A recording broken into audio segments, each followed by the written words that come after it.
Welcome to our webinar. The title of our webinar, as you know, is Trust That Converts. We want to help you improve your customer experience and build brand value. So my name again, DeAndre Harriott. I'm the marketing manager here at Symptai, and I'll be hosting this joint webinar between Symptai and Digicel Business.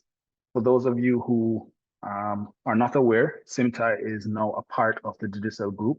So we are part of the Digicel Business family. And today we're going to be diving into this topic around trust that converts, how to use data privacy correctly within your business. Now, before we get started, just want to let you know that you can use the chat, you can share comments, you can also use the Q&A tab, and you can upvote on any of the questions that you see. At the end of the presentation, we'll come back to the Q&A section and we'll answer some of your pertinent questions. So if you see a question in there that you like or similar to the one you have, then upvote it. So when we get to that part of the webinar, we'll be able to answer your questions, or send your own Q&A and we'll get to it then. Today, I have with me Ms. Tashima Walker. She is the General Manager of Digicel Business, and she'll be doing a welcome today. And then Mr. Stuart Hilton, the Director of Assurance and Compliance at Symptai, who will be our presenter. So Tashima, over to you. Thank you, DeAndre. Welcome and good morning, everyone. As DeAndre mentioned, I'm the General Manager for Business Solutions, and thank you for joining us today. Digicel is excited to collaborate with Symptai Consulting, a local brand with a regional presence. They have been in the compliance, data privacy, and cybersecurity landscape for over 20 years and are now, as DeAndre mentioned, under the Digicel Group. On the matter of data privacy, this is no longer just a compliance requirement. It's a matter of trust, resilience, and long-term business sustainability. How we protect data, respect privacy, and respond to the evolving risk directly impacts our customers, our reputation, and our ability to grow. So today's session is designed to sharpen our understanding, clarify our responsibilities, and ensure we are aligned with best practices as we move forward, with the end goal to embed and enable data privacy within your organization to build trust that converts into better customer experience and long-lasting business relationships. I encourage you, again, to stay engaged, ask questions, and to think about how what we discuss applies to your role in protecting data entrusted to you by your customers. Thank you again, and I'll hand over to Stuart to get us started. Thank you, Tashima and DeAndre, and good morning, everyone. Thank you for joining today's webinar. Of course, we do this webinar in recognition of Data Privacy Week and Data Privacy Day, which is tomorrow, January 28th. But want to bring to you a topic that we think is very important to businesses and data controllers today. Not just making this compliance exercise around the Data Protection Act a checkbox business. We do want to understand what are ways that we can convert the benefits of data privacy and protection in our business into added value for our customers and for the business itself. So we'll talk through 4 main areas today. It's going to be a very quick presentation, but of course, we want to give you some things that you can walk away with as actions to improve trust in your organization and to realize those benefits. So we'll talk first about what those benefits are, the benefits of improved trust. We'll then go on to ways that you can actually build trust with your stakeholders. Those are customers as well as employees, all the persons that you're holding data for, then going beyond just the compliance exercise. Are you using your data protection officer as a strategic benefit to your organization? And then finally, the actual takeaways. How can you build out this improved trust within your organization? So first section, of course, as I mentioned, we're going to talk about the benefits of improved trust. But with that, and as DeAndre mentioned earlier, we do want to keep you engaged, and we have a couple of quick polls. So the first poll is going to be appearing on your screen now. When you hear data privacy program, what do you typically associate it with? I think it's pretty pertinent that we ask the question of what do you think a data privacy program versus have you even started one? because we're a few years into data protection now, the data protection law, having data protection officers and engaging. So at this point, I'm hoping and I'm anticipating and being positive to believe that everybody has engaged with data privacy in some way or form as at today. Majority of persons, and just barely, majority of persons have said meeting audit requirements and checklists. So exactly the myth that we're trying to dispel, which is that the only thing the data privacy program is intended to do is to meet our audits or to meet our compliance objectives or for audit. This is purely let's check the box and move on. So we're hoping to get more to that second highest response there, which is improving data quality to drive better decisions. We want to lean more to that end of the scale here today. So of course, we'll talk about how we can do that. All right. So I did mention at first that we will first talk about what are the benefits of having good trust in your organization. Trust being that thing that gives all your stakeholders, so your customers, your employees, external stakeholders, beneficiaries, etc. It gives them the confidence that you are doing the right thing with their personal data, and that they are able to get the benefits of what you're using that personal data to do. So I start off here by talking about the acquisition advantage, where of course, for years we've only treated privacy as a barrier to doing good marketing. The idea that because of data privacy, we cannot market to people, and that is just completely untrue. In this current data economy, we know there's a lot of noise around what's happening from a marketing perspective. You're getting bombarded with emails from every organization that you work with, all sorts of promotions, and at some time, and at some point, you feel like you've lost control of how your data is being used to do marketing. But by enabling privacy into your customer acquisition strategy, you can reduce the customer acquisition cost by up to 15 to 25%. Why? Because of course, trust reduces friction. So if persons trust you with their data, they're more likely to engage with you, to allow you to continue to market to them versus saying, I have lost control of my data and I don't know what's happening. So I'm going to uncheck all those boxes that say it's okay for you to market to me. And therefore, I'm not hearing what promotions you have. I'm not hearing what information might actually be valuable to me. So we want to reduce that friction and increase the engagement with customers. When, of course, this therefore directly translates to a 12 to 15% increase in conversion rates, meaning that customers who actually engage with what you're putting to them, they're actually converting into an actual customer, or they're engaged with the products and services that you've asked them to engage with. And then of course, finally, on the B2B side of things, so business to business, by complying with the Data Protection Act, by being able to demonstrate your compliance with the Data Protection Act, it therefore increases trust with investors, other stakeholders, and other businesses that are interested in doing business with you. Today, you're going to have a lot of organizations that are reaching out to third parties, to other businesses, even persons that you're entering into shared agreements with, asking, but what do you have in place for information security and data privacy? And for persons who have not started that journey yet, all they can say is nothing. I don't know. So they'll go through all the questions in that third party risk assessment or questionnaire, checking the box around, I don't know, I'm unsure, and not being able to prove to all their partners and entities that they're doing business with that they can be trusted. So, the key takeaway here is that you want to frame your privacy program not as a cost center to what is happening in your business, but as a revenue generating asset that can directly impact your marketing channels and your funnels in order to increase your sales velocity and speed. Another area, of course, that we believe that provides good benefit to organizations, and we know, of course, this means a lot, is your loyalty. And loyalty, of course, is directly associated with trust.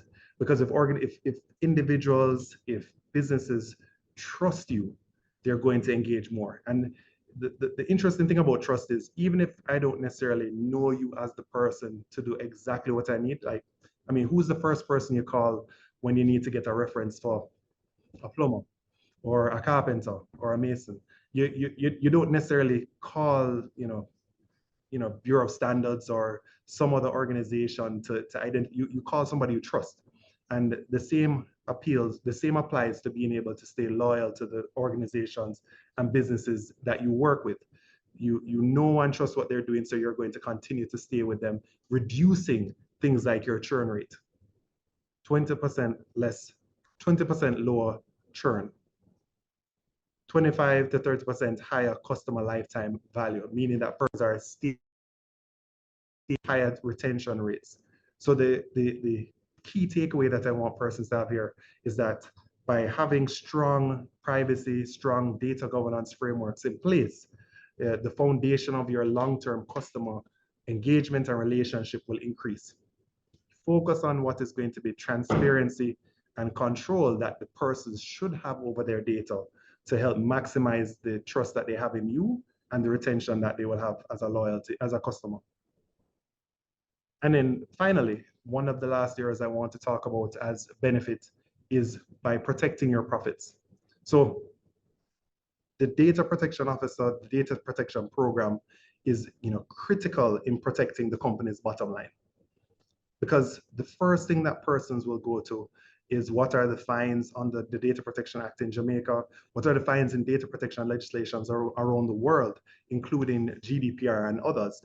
And those fines, while they may have a specific dollar figure associated with different types of breaches or non-conformity with the law, they also provide things like a 4% of your last year's revenue.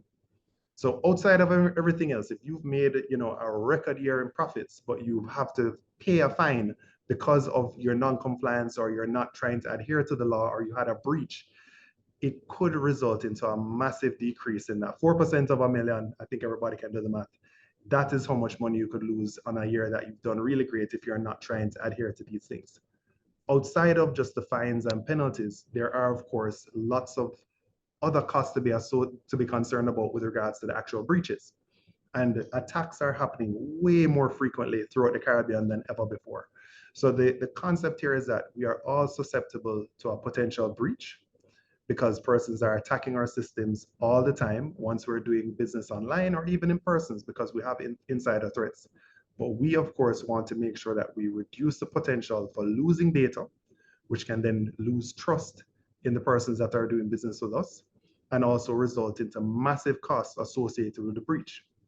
I've spoken many times about how the average cost may be 4.4 million associated to a breach, 4.4 million US.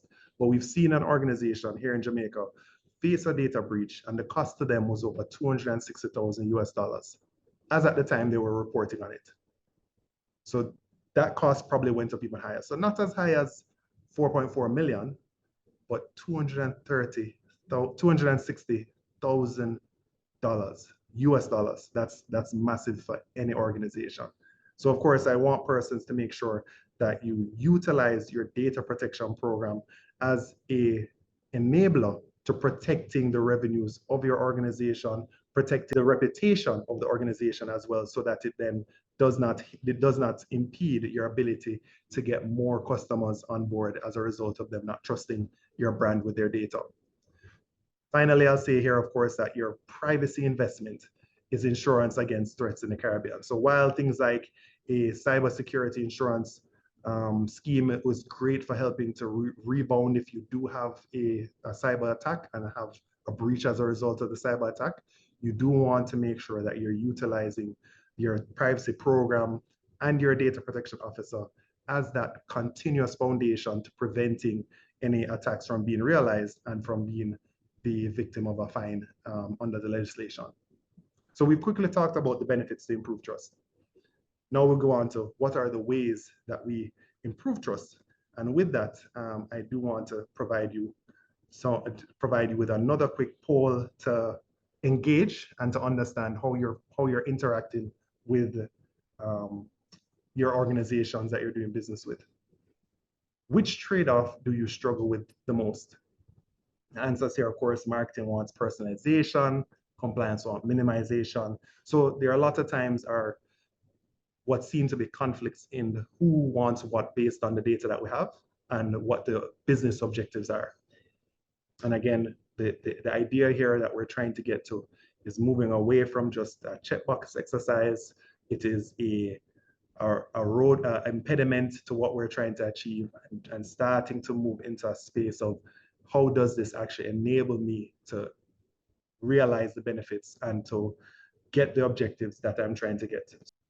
Which trade-off do you struggle with most? Hearing that we need to do data protection, hearing that we have to have privacy requirements put in place, but there are other things that we need to do in the organization, and for whatever it seems, it appears to be a hindrance to doing that.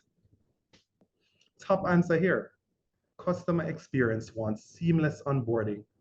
Privacy requires notices and consent. We're going to dispel some of that about what it really means to have notices or consent in place, because the two do not conflict.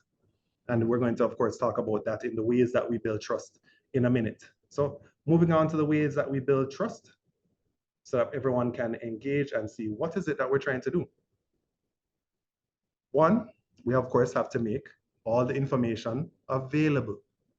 We want to make sure that persons can easily access and understand what it is that we are doing with their data, what data we're collecting, where is it stored, how can they act on their rights. And yes, that coincides with a privacy notice. But what is one of the challenges, and it completely annoys me, is that you can go onto a company's website, you can go onto their Instagram, social media, so on, and you can't find any information that is actually relevant to what you're trying to do. For example, you go onto our website and there's no indication of a privacy policy or notice available. So I can't read it. Or I'm signing up a form and I ask some questions about what's happening, and the person that I'm speaking to has no clue about what I'm talking about. So they don't know what privacy is. They don't know what's happening with my data. They do not know why you're asking for the data that you're asking for.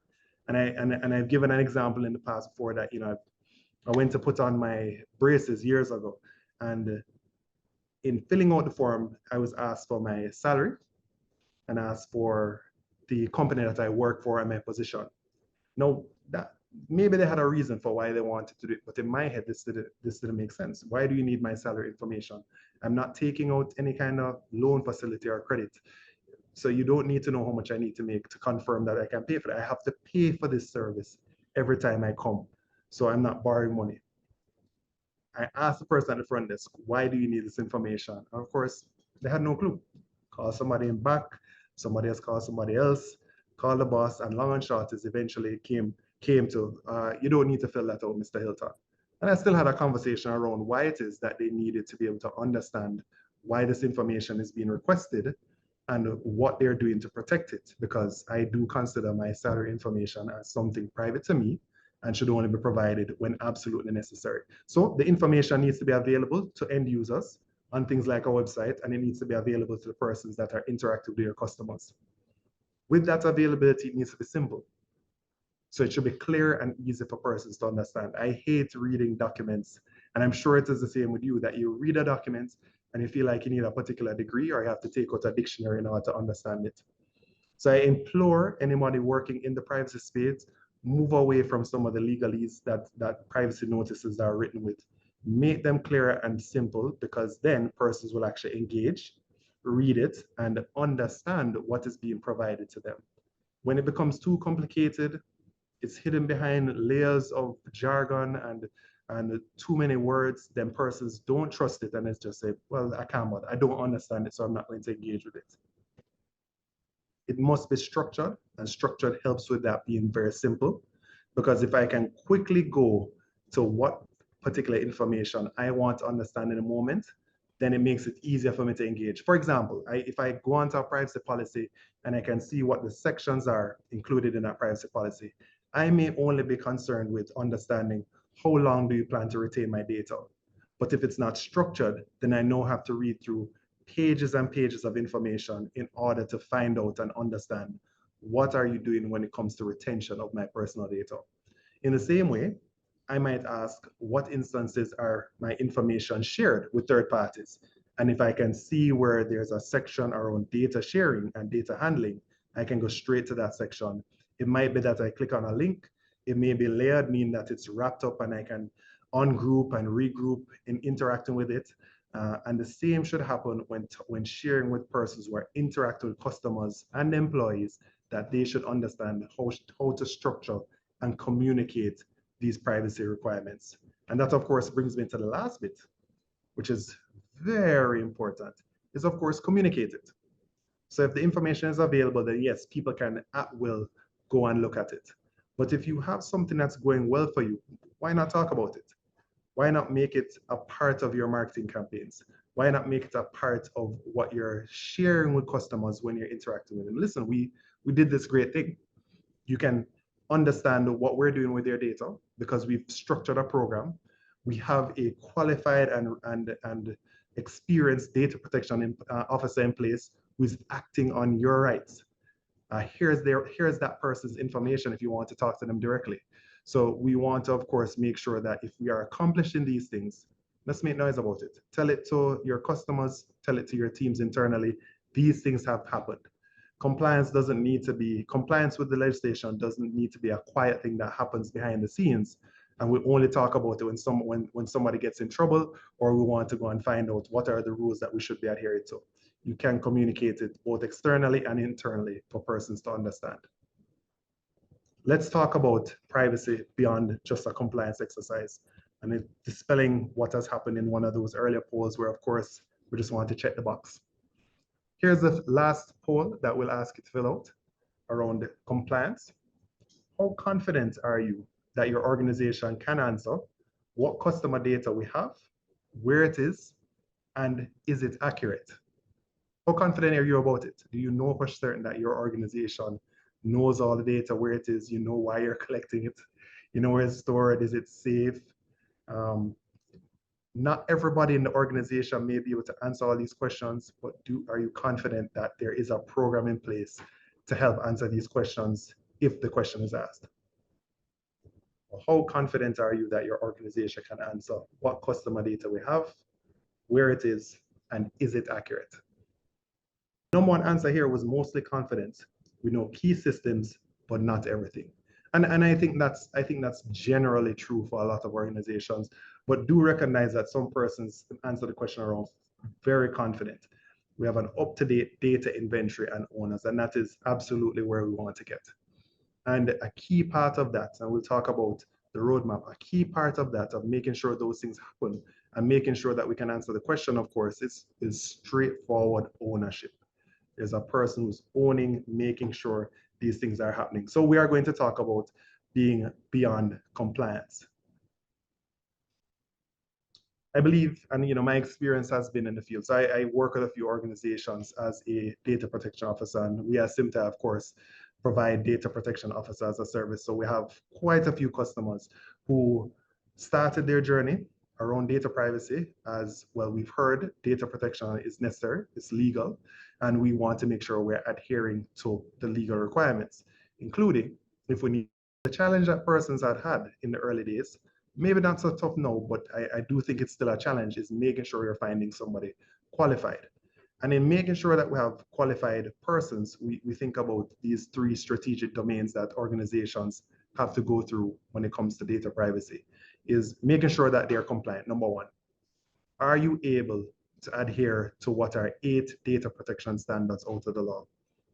And that's just what you have to make sure you're doing.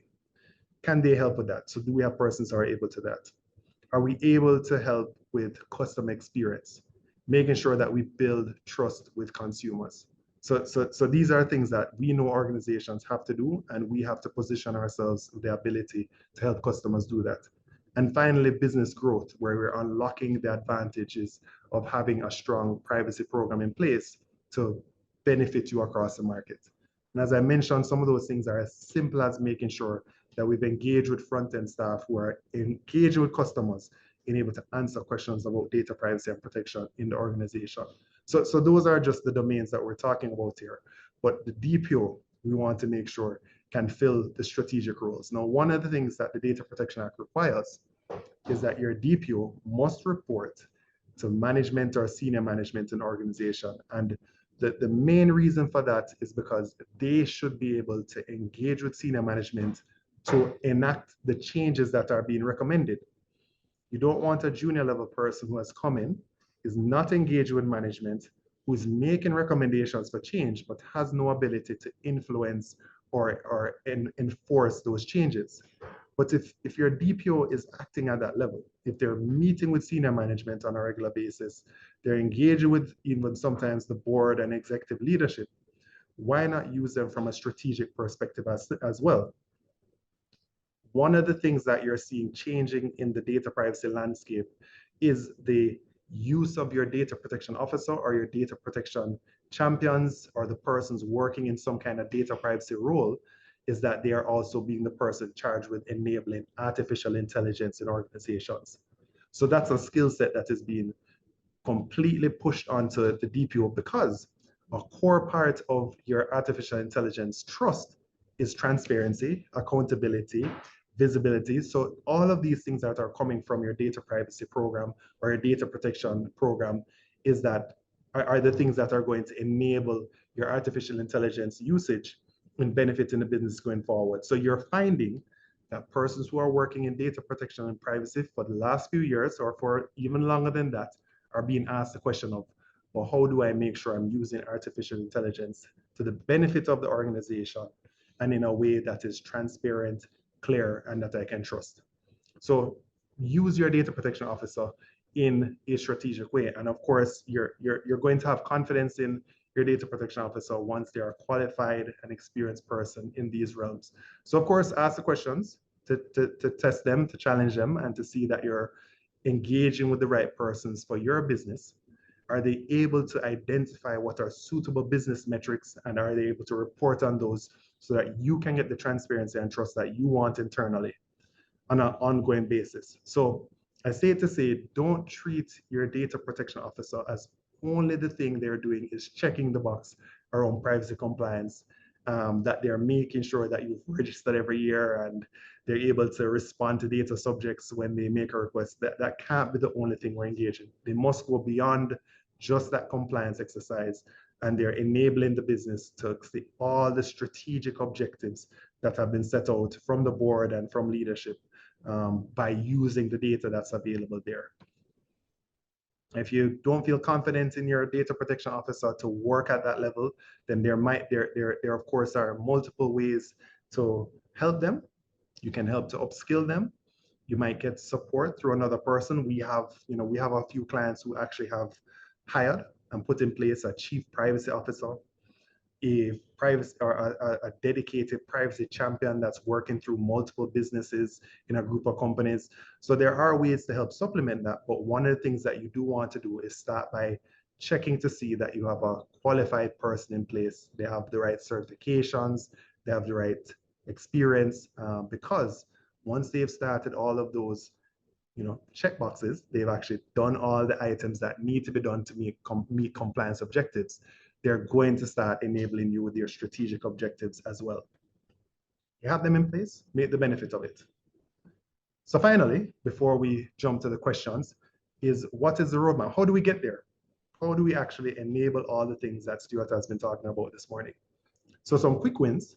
If you haven't done anything else, if you want to just get started today and you want to check some things off the box right now, you actually just want to start to do things in order to get towards this end product, start with appointing a data protection officer, establish a governance framework. And why the data protection officer first is because what did I say earlier to our last poll about whether you know and can answer these questions around the data, is that you need clear ownership.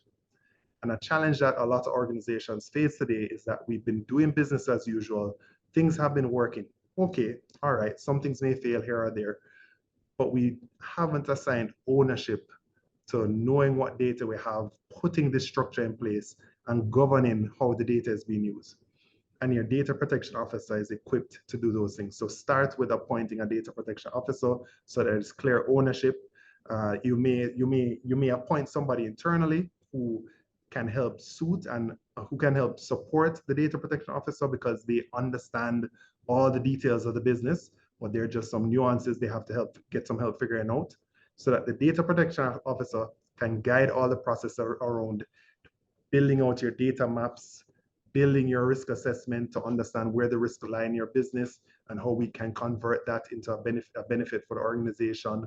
They are going to then help with that transparency and building trust that I mentioned earlier, because they update the privacy notices, policies, and help with at least at a minimum doing general training with your employees.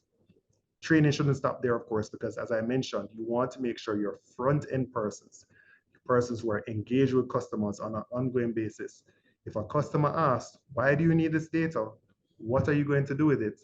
They can either quickly go to where the answer is because they've been trained and understand it, or they have the question ready. They have the answer for the question immediately. Beyond the quick wins, of course, this is an ongoing process. I've always said, privacy is not an end goal, it is a continuous journey. Compliance in general is a continuous journey. So we do want to go beyond just the quick wins. You're going to start doing your foundation building, making sure that we get privacy by design in place. Privacy by design is where we're making sure we integrate privacy requirements into everything we do. So as we're onboarding new customers, we have considered, where do we need to engage them with a privacy notice? Can we give them a shortened version of it so that they understand these things quickly? So that's privacy by design at a very high level. I'm not going to go into the details. All the way through to establishing your privacy metrics. And then finally, your transformation. This is your full change, because we're going to implement a change. It's now an ongoing process that people understand, and it's a part of, you can trust us to do everything it takes to recover from that and protect you as an individual. So again, start with your quick wins. Start with your quick wins, get a data protection officer in place, and then move through the roadmap all the way to transformation. And if, we can talk about it in a very simplified approach. Start with a quick assessment of where you are today. So if you don't have a data protection officer, put the X next to that. Action is appoint a data protection officer. And that person should be able to meet the requirements necessary, such as experience, qualifications, ability to do audit, risk, they understand the legal requirements, so that they can then take you on this journey around program development, training awareness, implementation, all the way through to continuous improvement. So if somebody has said, when persons say to me, we are compliant, done. I always stop and have a conversation around, you can't be compliant and done. There's always something else to check. There's always a change in position. I can drive on the road today and be compliant with the road code, but tomorrow I can speed and I'm no longer compliant with the road code. So it's as simple as continuously improving the program, because there's somebody owning that oversight and compliance check. So I do think I have a few minutes left here, but I do want to make sure that we have enough time to answer any questions that are provided. And of course, to have DeAndre share with you, the audience, a question from us to then identify a winner for the prize that we're giving away today. So Mr. Moderator, DeAndre. Thank you, Stu, for taking us through the content. Just reminding everyone, we have the Q&A section open. Please go ahead and put your questions there. Or if you're not able to do so, you can send it in the chat. But Stu, I want to kick us off with a question that we've seen is, we actually have some audience members here who are from other parts of the region. So we expected a Jamaican audience, but we're seeing that, some of our other Caribbean natives are here with us. So just quickly talk to what the state of privacy is across the region.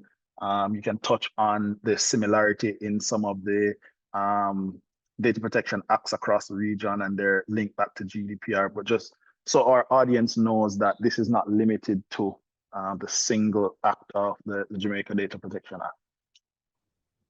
Thanks, DeAndre, and good to know and point out.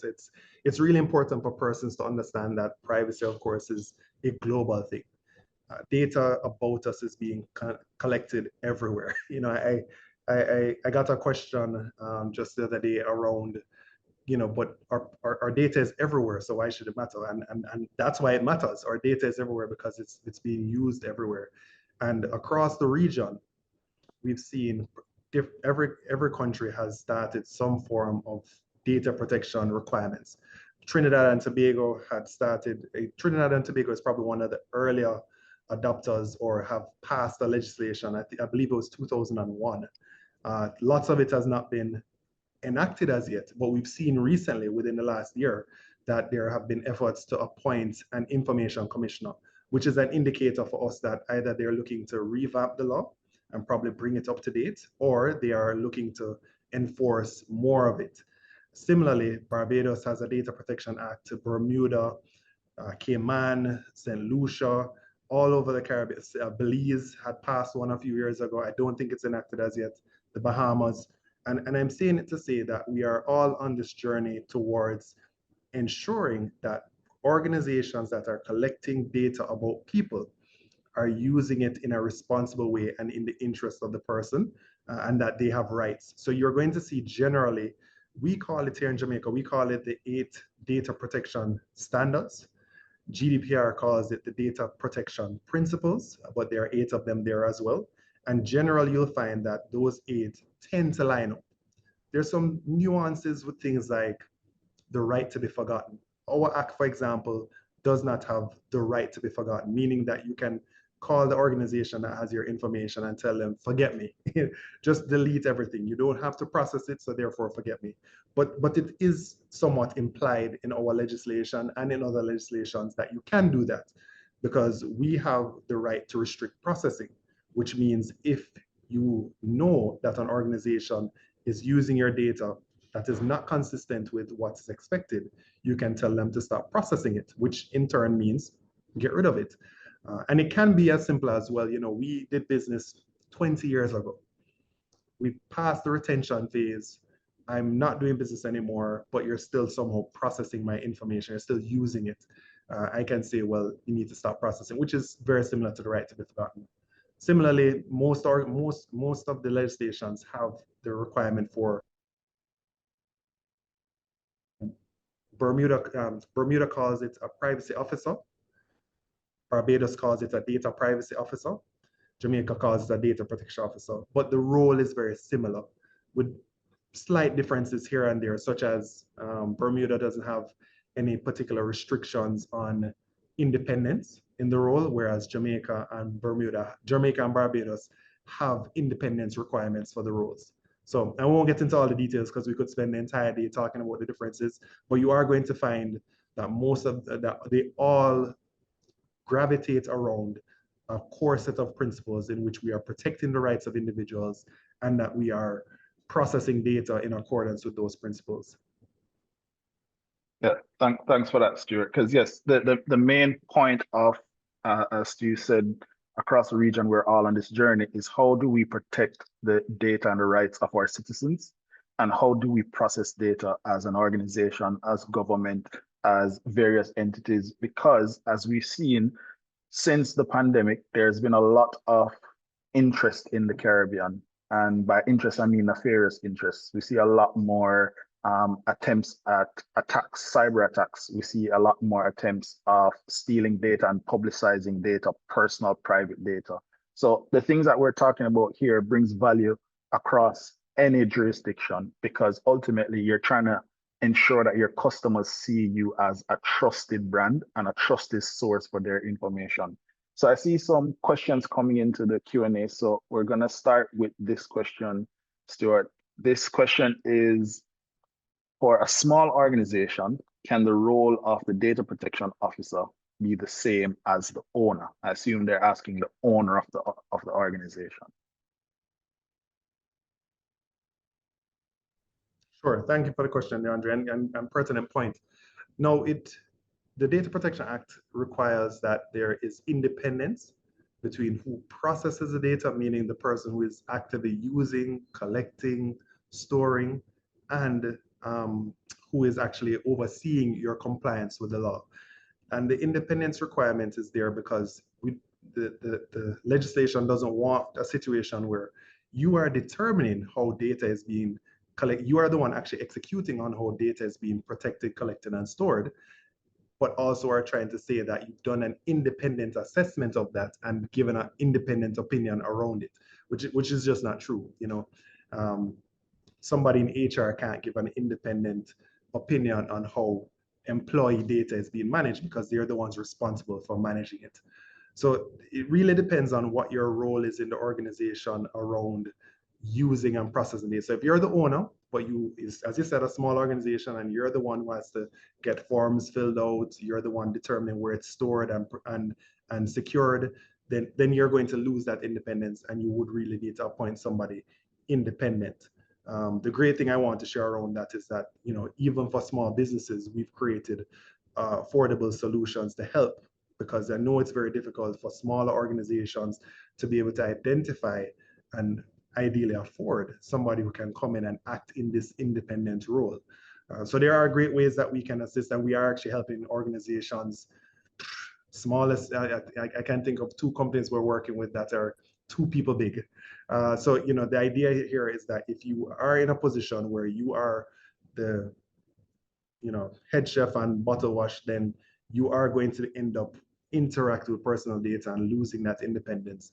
But the concept that the thing that we help organizations with is by providing a very scalable and affordable approach to enabling data privacy, but not being something that is going to be too costly to your business.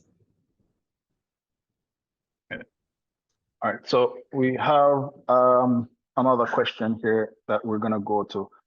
This question is saying, is there a conflict of interest to assign a DPO from within your organization, from the IT department? I see this especially in the hospitality industry. So very similar to the question before, but is there a conflict of interest for IT to own this responsibility, this portfolio?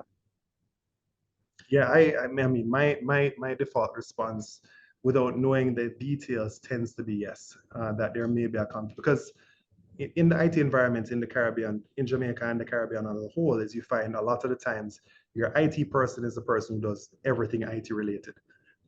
So IT, of course, has many domains and is very wide. So you're not necessarily going to find that a lot of organizations have somebody who's in charge of running the infrastructure, but is somebody separate is doing the information security, so enabling access controls and securing the data. So if you have somebody who's doing all of that, they are now going to be directly determining how information is protected, how personal data is being secured. Then they cannot give an independent opinion about how strong those controls are. And that's why I tend to default to IT should not necessarily be your data protection officer. We've seen it, and I can talk about like the IAPP survey that's done every year. There are quite a few instances of persons providing IT ownership over data privacy, but number 1 area globally that privacy is put is in legal and compliance.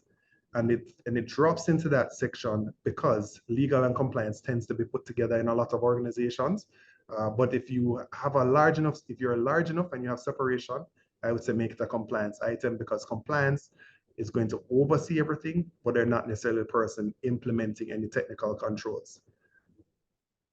If you're a situation where, based on your size, you have an IT person in charge of your technical infrastructure and you don't necessarily have a compliance function or a legal function or a risk function for that matter, then you can still leave privacy in the hands of IT, but make the DPO an independent person. And we have some instances that we are actively working with CIOs, with IT security or IT managers as the DPO for the organization, but the IT person that we report to is not responsible for providing independent opinion. So we can still come to the CIO, we can still come to the IT manager and say, listen, we've looked at the controls you put in place. We don't agree with them. We don't agree that they're satisfactory in getting the level of protection that is needed. Here's the recommendations. Let's oversee the implementation of them to get you to a better state. Okay. Good response, Stu. So there's a follow-up question saying, in Jamaica, are there templates or frameworks that can be used by companies? The process is new to most, and a starter foundation is usually required to get started. So in essence, this person is asking, how do organizations get started? Can they download something from the OIC?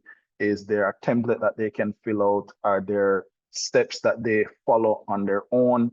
or where do they get their foundation and get started? Sure. So there are lots of resources out there that are available for free. One of the places that you'll find a lot of persons go to is the ICO website that's out of the UK or Europe. So you'll find that they are very mature in terms of resources. Persons will go there. Now, I of course do recognize that that is not exactly the Caribbean market, but I indicated earlier, the Data Protection Act in Jamaica, in Barbados, Bermuda, Cayman, they're all built very similar to the GDPR. So you'll find that the requirements for things like you have to do a DPIA. While Europe says you do it under particular circumstances, Jamaica says you do it every year. Guess what? The ICO website provides a template for doing a DPIA. They provide a template for creating a privacy notice. That being said, and that's completely free resources. Now, let's say you don't want to do the work to have to customize it towards our market, then that's where the DPO comes in. And I mentioned earlier that we have very scalable solutions to help with that. But if you want to explore, you want to get started, that's what I would say you can look at. You can use some of these generative AI tools today, tell it what you're trying to get done, and it will help to build those things for you if you're using AI at home today. And you can also use the OIC website here in Jamaica, so oic.gov.jm. They do have guidance information around how to build a data privacy program.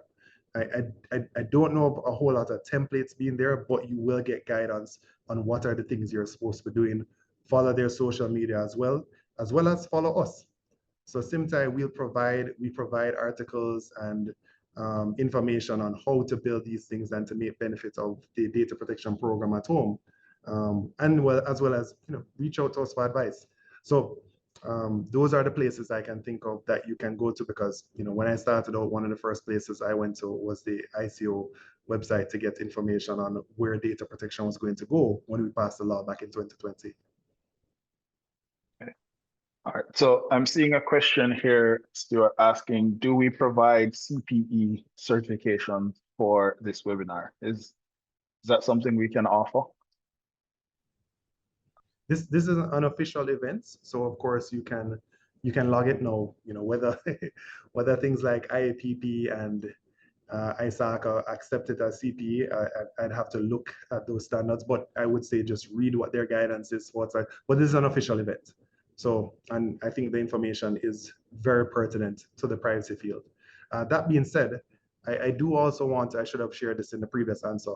I do also want to point out that if you, for example, want to help your organization, you want to become the DPO or the privacy champion or that person, we offer, and you're getting started, we offer certification training towards your CIPP, CIPM.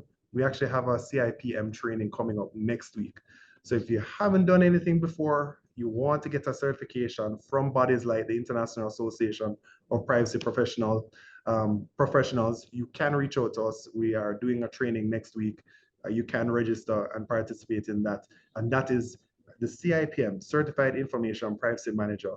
To me, is the foundation for building out a privacy program. So it teaches you, and the certification helps you with understanding what steps you need to take.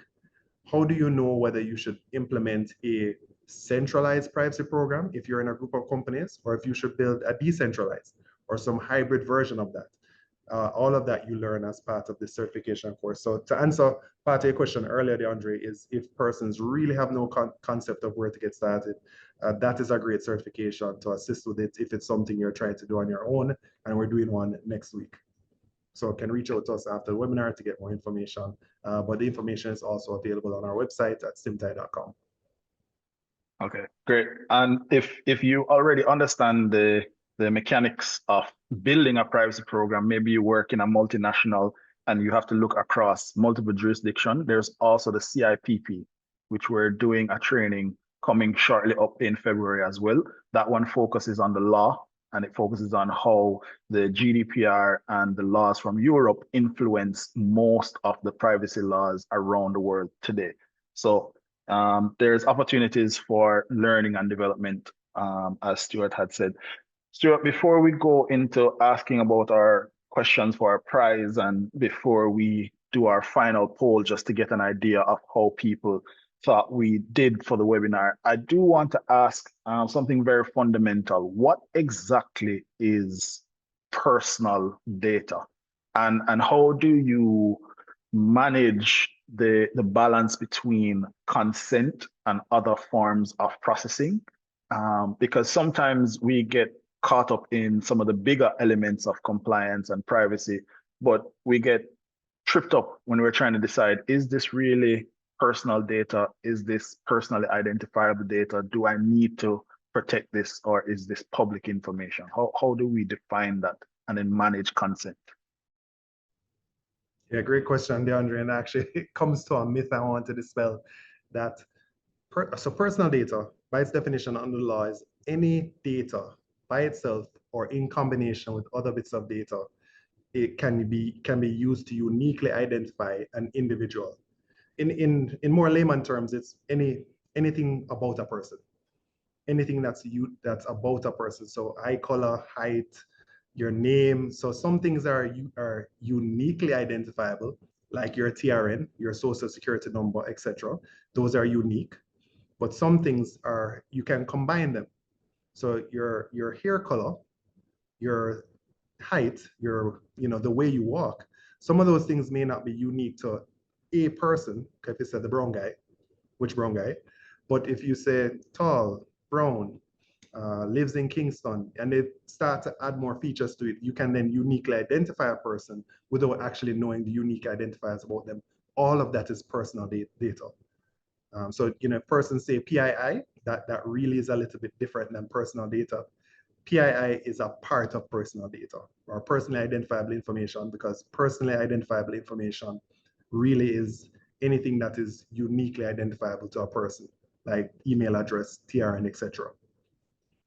One of the things that I want to remove as a myth is the idea that everything we need to get consent for. That's just not true. And I saw something in the papers the other day, somebody talking about needing to relax the data protection laws in order to allow aid and other benefits to be able to track and understand who is getting benefits as a result of who is getting benefits from the government due to the results of Melissa. And you don't need to relax the law. The law provides you a mechanism to do those things responsibly. The idea is that we're not running in and asking everybody to provide all their information about them in order to get a care package.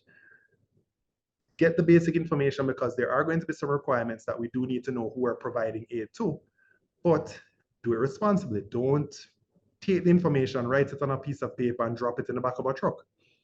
So so we don't need to relax these laws, and we don't need to turn it into we're getting consent for everything. You can engage with customers, you can engage with employees without getting consent for certain things.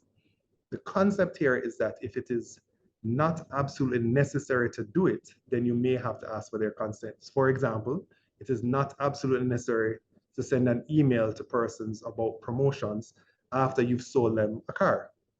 It's not absolutely necessary. So you need to get consent from them to say you can market to them. But guess what persons do?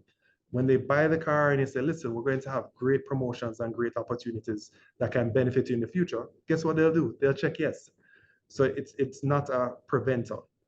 So think about whether you have a reason for doing it. And if you have a reason for doing it, which is considered legitimate business interest, and you can justify that, then you don't have to get consent in order to collect the information. So I'll state, look up, for persons who are interested in understanding more. Remember, under the Data Protection Act, there are 8 data protection standards. One of them is having lawful basis for what you're doing, and you just need to pick one of those lawful basis in order to do it, rather than thinking that you just have to get consent everywhere. That's a myth and not absolutely true. So I want to say thank you again to everyone who stayed with us, especially